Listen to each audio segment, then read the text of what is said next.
ನೀವು ಮನೆ ಒಳಗೆ ಮೆಂತ್ಯ ಪಲ್ಯ ತಂದಾಗೆಲ್ಲ ಬೇರೆ ಬೇರೆ ಥರ ಮಾಡಿರ್ತೀರಿ. ಮೆಂತ್ಯ ಪಲ್ಯ ಅಂದ್ರೆ ಮಕ್ಕಳು ಕೆಲವೊಬ್ರು ಇಷ್ಟಪಡ್ತಿರಲ್ಲ. ಈ ಥರ ಒಂದು ಸಲ ಮಾಡಿ ನೋಡ್ರಿ ನೀವು. ಮೆಂತ್ಯ ಪಲ್ಯ ಎಷ್ಟು ಭಾರಿ ಇರ್ತದೆ. ಬ್ಯಾಳೆ ಹಾಕಿ ಮೆಂತ್ಯ ಪಲ್ಯ ಹೆಂಗೆ ಮಾಡೋದು ತಂದು ನೋಡಿ. ಮತ್ತು ಬರ್ರಿ, ಚಪಾತಿ, ಮುದ್ದೆ, ರೊಟ್ಟಿ, ಅನ್ನಕ್ಕೆ ಎಲ್ಲದಕ್ಕೂ ಬರೋಬ್ಬರಿ ಭಾಳ ಮಸ್ತ್ ಆಗ್ತದೆ ನೋಡ್ರಿ. ಇನ್ನು ತಡ ಮಾಡೋದು ಬೇಡ, ನೋಡು. ಮತ್ತು ಬರ್ರಿ, ಈಗ ತೊಗರಿಬೇಳೆ ಹಾಕ್ಕೊಂಡಿ ನೋಡ್ರಿ. ತೊಗರಿಬೇಳೆ ಅದ್ರೊಳಗೆ ಆಲೂ ಹಾಕ್ಕೊಂದಿನಿ, ಟಮಾಟ ಹಾಕ್ಕೊಂದಿನಿ, ಹುಣ್ಸಿನ್ಕಾಯಿ ಹಾಕ್ಕೊಂದಿನಿ ನೋಡ್ರಿ. ಈಗ ಮೆಂತ್ಯ ಪಲ್ಯ ನಾವು ಕ್ಲೀನಾಗಿ ಕಟ್ ಮಾಡಿ ವಾಶ್ ಮಾಡ್ಕೊಂಡು ಇದು ಮೆಂತ್ಯ ಪಲ್ಯ ಹಾಕಿ ಮಾಡುವಂಥ ಒಂದು ಸಾಂಬಾರು ರೆಸಿಪಿ ಅಲ್ರಿ. ಭಾಳ ಸುಲಭ ಇರ್ತದೆ ರೀ. ಈ ಥರ ಹುಣ್ಸಿನ್ಕಾಯಿ ಹಾಕೋದ್ರಿಂತ ಭಾಳ ಟೇಸ್ಟ್ ಆಕತ್ತೆ ಸಾಂಬಾರು. ಹುಣ್ಸಿನ್ಕಾಯಿ ಹಾಕ್ರಿ. ತೊಗರಿಬೇಳೆ, ಟೊಮಾಟೊ, ಹುಣ್ಸಿನ್ಕಾಯಿ, ಆಲೂಗಡ್ಡಿನೂ ಹಾಕೋದು ನೋಡ್ರಿ. ಮತ್ತು ಮೆಂತ್ಯ ಪಲ್ಯ ಎಲ್ಲ ತೊಳೆದು ಹಾಕ್ಕೊಂದಿನಿ ನೋಡ್ರಿ. ಇದಕ್ಕೆ ನೀರು ಸ್ವಲ್ಪ ಜಾಸ್ತಿನೇ ಹಾಕೋರಿ. ಜಾಸ್ತಿ ಅಂದ್ರೆ ಭಾಳ ಜಾಸ್ತಿ ಹಾಕೊಳಕ್ಕೆ. ಈಗ ನಾವು ವಿಡಿಯೋದಾಗ ತೋರಿಸಿದಷ್ಟೇ ನೀರು ಹಾಕೋರಿ. ಪೂರ್ತಿ ಮುಳುಗಬೇಕು ನೋಡ್ರಿ ಅವು. ಈಗ ಒಂದು ಚಮಚ ನಾವೇನು ಅರ್ಶಿಣ ಪೌಡ್ರ್, 1 ಚಮಚ ಉಪ್ಪು ಹಾಕ್ಕೊಂಡಿ, ಒಂದೆರಡು ಚಮಚ ಅಷ್ಟು ಅಡುಗೆ ಎಣ್ಣೆನ ಹಾಕೋಬೇಕು ನೋಡ್ರಿ. ಅಡುಗೆ ಎಣ್ಣೆದ ಹಾಕೋದಿಂತ್ರ ಇದ್ರೊಳಗೆ ಈಗ ದೌಡ ಇದು ಕುರಿತದ. ಕುಕ್ಕರ್ಗೆ ಹಚ್ಚೋದಂಥ ಟೈಮ್ದಾಗ ಸ್ವಲ್ಪ ಬ್ಯಾಳೆ ಎಲ್ಲ ಚೆಂದಾಗಿ ಬೈತಿರ್ಲಿಲ್ಲ. ಚೆಂದಾಗಿ ಬೈದು ಮಸ್ತ್ ಹಾಕದತ್ತಂದು ಎಲ್ಲ ಚೆಂದಾಗಿ ಮಿಕ್ಸ್ ಮಾಡಿರಿ. ನೀವು ಬೇಕಂದ್ರೆ ಖಾರನೂ ಇದ್ರೊಳಗೆ ಹಾಕೋಬೋದು. ಖಾರನೂ ಇದ್ರೊಳಗೆ ಹಾಕೊಂಡು ಮಾಡ್ಕೋಬೋದು. ಇಲ್ಲಿ ಮಕ್ಕಳಿಗೆ ಸ್ವಲ್ಪ ಸಪ್ಪಂದು ತೆಗೆದಿರ್ತದಲ್ಲ, ಅದಕ್ಕೆ ಹಿಂಗೆ ಮಾಡಿ ನೋಡಿರಿ. ಒಂದು 5-6 ವಿಸಿಲ್ ಕುಕ್ಕರ್ ಸೀಟಿ ಹೊಡ್ಸ್ಕೊಂಬಂದಿನಿ ನೋಡಿರಿ. ಚೆಂದಾಗಿ ಎಲ್ಲ ಕುದ್ದವು. ಈ ಥರ ಮಜ್ಜಿಗೆ ಮಾಡುವಂಥ ಕಡ್ಗೋಲು ತೊಗೊಂಡು ಚೆಂದಾಗಿ ಮಿಕ್ಸ್ ಮಾಡ್ಕೊಳ್ಮತ್ತ ಬರ್ರಿ. ಈಗ ಬ್ಯಾಳೆ ನೋಡಿದ್ರೆ ಬರೀ ಹಿಂಗೆ ತಿನ್ಬೇಕು ಅನ್ನಿಸ್ತದ. ಮತ್ತು ಇನ್ನು ಮಾಡಿದ್ರಂತೂ ಭಾಳ ಇಷ್ಟ ಆಕ ನೋಡಿರಿ. ಹಿಂಗೆ ಏನ್ರಿ ನೀವು ಟ್ರೈ ಮಾಡಿಲ್ಲ, ಈ ಥರ ಬ್ಯಾಳೆನೂ ಟ್ರೈ ಮಾಡಿಲ್ಲ ಅಂದ್ರೆ ಟ್ರೈ ಮಾಡಿರಿ. ಪಟ ಹೆಂಗೆ ಬಂದಿತ್ತು ಅನ್ನೋದು ಕಮೆಂಟ್ ಮೂಲಕ ತಿಳಿಸ್ರಿ. ಮಕ್ಕಳಿಗೆ, ಮನೆ ಫ್ಯಾಮಿಲಿಯವ್ರಿಗೆಲ್ಲ ಇಷ್ಟ ಆಕದಿದು. ಇವಾಗ ಕಡ್ಗೋಲು ತೊಗೊಂಡು ಎಲ್ಲ ಚೆಂದಾಗಿ ಮಿಕ್ಸ್ ಮಾಡ್ಕೊಳತ್ತೀನಿ ನೋಡಿರಿ.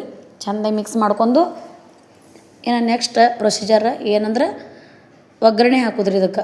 ಈಗ ಇದಕ್ಕೆ ಸ್ವಲ್ಪ ಖಾರ ಹಾಕ್ಕೊಳತ್ತೀನಿ ನೋಡಿರಿ. ಇದ್ರೊಳಗೆ ಖಾರ ಹಾಕ್ಕೊಳತ್ತೀನಿ. ಈ ಖಾರ ಆವಾಗ ನಾವು ಹಾಕೊಂಡಿದ್ದಿಲ್ಲಲ್ಲ, ನೀವು ಬೇಕಂದ್ರೆ ಮೊದಲೇ ಕುಕ್ಕರ್ಗೆ ಹಾಕೊಳ್ಳಾಗೂ ಹಾಕೋಬೋದು, ಈಗಲೂ ಹಾಕೋಬೋದು. ನಾನು ಚಿಲ್ಲಿ ಪೌಡ್ರನ್ನ ಹಾಕ್ಕೊಂಡಿ ನೋಡಿರಿ. ಮಸಾಲೆ ಖಾರ ಹಾಕತ್ತಿಲ್ಲ. ಯಾಕಂದ್ರೆ ಇದಕ್ಕೆ ಬಂಗಿ ಪುಡಿ ಅಂತಾರಲ್ಲ, ಮಿರ್ಚಿ ಪೌಡ್ರ್ ಹಾಕಿದ್ರೆ ಭಾಳ ಮಸ್ತ್ ಆಕ್ಕದ್ರಿ ಖಾರ. ಈ ಮಸಾಲೆ ಖಾರ ಎಲ್ಲ ಹಾಕಿದ್ರೆ ಅಷ್ಟೊಂದು ಟೇಸ್ಟ್ ಅನ್ಸಂಗಿಲ್ಲ ಅದಕ್ಕೆ. ಈಗ ನೋಡಿರಿ, ಬೆಳ್ಳುಳ್ಳಿ ಸುಲಿದು ತೋರಿಸ್ತೀನಿ ನೋಡಿರಿ ನಿಮಗೆ. ಬೆಳ್ಳುಳ್ಳಿ ಸುಲಿಯೋಕೆ ಎಲ್ಲರಿಗೆ ಬರ್ತದೆ. ನೀವೇನು ಹೊಸತ್ತಿರ ಅನ್ಕೊಳಕ್ಕೆ ಹೋಗ್ಬೇಡ್ರಿ. ಬೆಳ್ಳುಳ್ಳಿ ಸುಲಿದಿಂದ ಈ ಸೊಪ್ಪಿಯನ್ನು ನಾವು ಬಿಸಾಡ್ತೇವಲ್ಲ, ಮನೆ ಒಳಗೆ ಬಿಸಾಡಬಾರ್ದು. ಕೆಲವೊಬ್ರಿಗೆ ಗೊತ್ತಿರ್ತದೆ ವಿಷಯ, ಕೆಲವೊಬ್ರಿಗೆ ಗೊತ್ತಿರಲ್ಲ. ಈ ಥರ ಮನೆ ಒಳಗೆ ಬಿಸಾಡೋದಿಂತ ಇದು ಅಂದ್ರೆ ಬಿದ್ದು ಅಂದ್ರೆ ಮನೆ ಒಳಗೆ ಜಗಳ ಆತಿರ್ತವೆ, ಗಂಡ ಹೆಂಡ್ತಿದು ಮನ್ಯಾಗೂ ಕಿರಿಕಿರಿ ಆತಿರ್ತವೆ. ಅದಕ್ಕೆ ಒಂದು ಕವರ್ದಾಗ ಹಾಕಿ ಕಟ್ಟಿಡ್ಬೇಕ್ರಿ ಡೈಲಿ.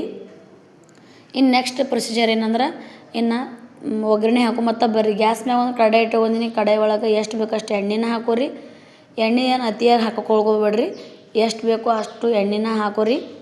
ಮತ್ತು ಇದಕ್ಕೆ ಹಸಿ ಕರ್ಬೇವು ಸೊಪ್ಪನ್ನ ಹಾಕೊಳತ್ತೀನಿ ನೋಡಿರಿ. ಹಸಿ ಕರ್ಬೇವು ಸೊಪ್ಪು ಇಲ್ಲ ಅಂದ್ರೆ ಒಣದು ಹಾಕೋಬೋದು, ಇಲ್ಲಾಂದ್ರೆ ಹಾಗೆ ಮಾಡೋದು ನಡೀತದೆ. ಮನೆ ಒಳಗೆ ಏನೇನು ಇರ್ತಾವಲ್ಲ ಐಟಮ್ಗಳೆಲ್ಲ, ಬೇಸಿಕ್ ಮಸಾಲೆಗಳು ಅವೆಲ್ಲ ಏನೇನು ಬೇಕು ಹಾಕೊಂಡು ಮಾಡ್ಕೊರಿ ನೀವು. ಮತ್ತು ಇಲ್ಲಿ ಹಸಿ ಕರ್ಬೇವು ಸೊಪ್ಪನ್ನ ಹಾಕೊಂಡಿ ನೋಡಿರಿ. ಮತ್ತೊಂದು ಅರ್ಧ ಸ್ಪೂನಟ್ಟು ಇಲ್ಲಿ ಮತ್ತು ಅರ್ಶಿಣ ಪೌಡ್ರ್ ಹಾಕ್ಕೊಂಡಿನಿ. 1 ಸ್ಪೂನಟ್ಟು ಜೀರಿಗೆ, ಸಾಸಿವೆ ಎಲ್ಲ ಹಾಕ್ಕೊಂಡೆ ನೋಡಿರಿ. ಇಲ್ಲಿ ಬೆಳ್ಳುಳ್ಳಿ ನಾವು ಕುಟ್ಟಿ ತೊಗೊಂಡು ನೋಡಿರಿ. ಬೆಳ್ಳುಳ್ಳಿ ಚೆಂದಾಗಿ ಕುಟ್ಟಿ ತೊಗೊಂಡಿನಿ, ಅದು ಹಾಕ್ಕೊಂಡೆ ನೋಡಿರಿ. ಇದು ಆಗಿ ನೆಕ್ಸ್ಟ್ ನಾವೇನು ಬ್ಯಾಳೆ ಕುದಿಸ್ಕೊಂಡು ಬಂದೇವಲ್ಲ, ಕುದಿಸ್ಕೊಂಡು ಬಂದಿದ್ದ ಬ್ಯಾಳೆಯನ್ನು ಇದ್ರೊಳಗೆ ಟ್ರಾನ್ಸ್ಫರ್ ಮಾಡ್ಕೋಬೇಕು ನೋಡಿರಿ. ಇದ್ರೊಳಗೆ ಹಾಕೋಬೇಕು. ಬ್ಯಾಳೆ ಮಾತ್ರ ಮಸ್ತಾಗೆ ನೋಡಿರಿ, ಭಾರಿ ಚಂದ ಕುದ್ದದ ಬ್ಯಾಳೆ. ಟೇಸ್ಟ್ ಅಂತೂ ಏನು ಹೇಳ್ಬೇಕ್ರಿ. ನಮ್ಮ ಮನೆ ಒಳಗೆ ಮಾಡಿದಾಗೆಲ್ಲ ಹೋಟೆಲ್ಗಿಂತ ಭಾಳ ಭಾರಿ. ಇದ್ರ ಮುಂದೆ ಯಾವ ಪನ್ನೀರ್ ಯಾವುದೂ ತಿನ್ಬಾರ್ದು, ಇದೇ ಬೇಕು ಅನ್ನಿಸ್ತದೆ ಅವ್ರಿಗೆ. ನಾವು ಯಾವಾಗಲೂ ಮೆಂತ್ಯ ಪಲ್ಯ ತಂದಾಗ ಇದೇ ಥರ ಸೇಮ್ ಮಾಡೋದು.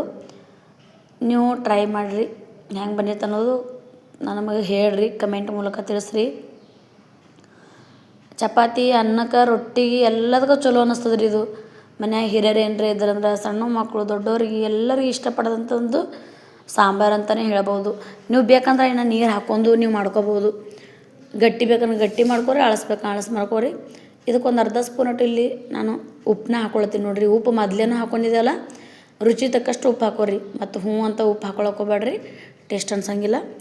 ಇವಾಗ ನೋಡಿರಿ ಎಲ್ಲ ಚೆಂದಾಗಿ ಮಿಕ್ಸ್ ಮಾಡ್ಕೊಂಡು ಸ್ವಲ್ಪ ಕುದಿಬೇಕ್ರಿ. ಇದು ಸ್ವಲ್ಪ ಕುದ್ದಿಂದ ಇದು ನೋಡಿರಿ ಹೊರಗೆ ಎಲ್ಲರ ನೀವು ಪಿಕ್ನಿಕ್ ಟೂರ್ಗೆ ಎಲ್ಲರ ಹೊಂಟ್ರೆ ಪ್ರವಾಸ ಕೊಂಟ್ರೆ ತಿಳ್ಕೊರಿ ನೀವು ಈ ಥರ ಬ್ಯಾಳಿನ ಮಾಡ್ಕೊಂಡು ಹೋಗಿ ನೋಡಿರಿ ನೀವು ಎಷ್ಟು ಟೇಸ್ಟ್ ಅನ್ನಿಸ್ತದೆ ಮತ್ತು ದೌಡ್ನು ಇದು ಕೆಡಂಗಿಲ್ಲ ಹಳಸಂಗಿಲ್ಲ ಒಂದು ದಿನ ಪೂರ್ತಿ ಮತ್ತು ಮರುದಿನನೂ ಏನೂ ಆಗಂಗಿಲ್ಲ ನೋಡಿರಿ ಬ್ಯಾಳಿಗೆ ಟ್ರೈ ಮಾಡಿರಿ ಮತ್ತು ಹೆಂಗಿತ್ತು ಹೆಂಗಿಲ್ಲ ಅನ್ನೋದು ನಿಮ್ಮ ಮನೆಯೊಳಗೂ ಟ್ರೈ ಮಾಡಿದ್ರಿ ಅಂದ್ರೆ ಹೆಂಗೆ ಬಂದಿತ್ತು ಅನ್ನೋದು ಹೇಳ್ರಿ ನನಗೆ ಮತ್ತು ಇದೇ ಥರ ಹೊಸ ರೆಸಿಪಿ ಒಂದಿಗೆ ಡೈಲಿ ವಿಡಿಯೋನ ಹಾಕ್ತಾಯಿರ್ತೀನಿ ನೋಡಿರಿ ಮತ್ತು ಯಾರ್ಯಾರೆಲ್ಲ ಸಬ್ಸ್ಕ್ರೈಬ್ ಮಾಡಿಲ್ಲ ನನಗೇನ ಹೊಸಬ್ರು ನೋಡತ್ತಿರಲ್ಲ ಪಟ ಪಟ ತಂದು ಸಬ್ಸ್ಕ್ರೈಬ್ ಮಾಡ್ಕೊಂಬಿಡ್ರಿ ಇದೇ ಥರ ಈಜಿ ರೆಸಿಪಿ ಒಂದಿಗೆ ನಾಳೆ ಬರ್ತೀನಿ ಫ್ರೆಂಡ್ಸ್ ಅಲ್ಲಿ ತನಕ ನಕ್ಕೋತೀರಿ ಉಣ್ಕೋತೀರಿ ತಿನ್ಕೋತೀರಿ ಎಲ್ಲರೂ ಚಂದಿರ್ರಿ ಆರೋಗ್ಯ ಭಾಗ್ಯ ಮತ್ತೆ ನಾಳೆ ಸಿಗ್ತೀನಿ ಫ್ರೆಂಡ್ಸ್ ಅಲ್ಲಿ ತನಕ ಕೀಪ್ ವಾಚ್ ಬಾಯ್ ಫ್ರೆಂಡ್ಸ್.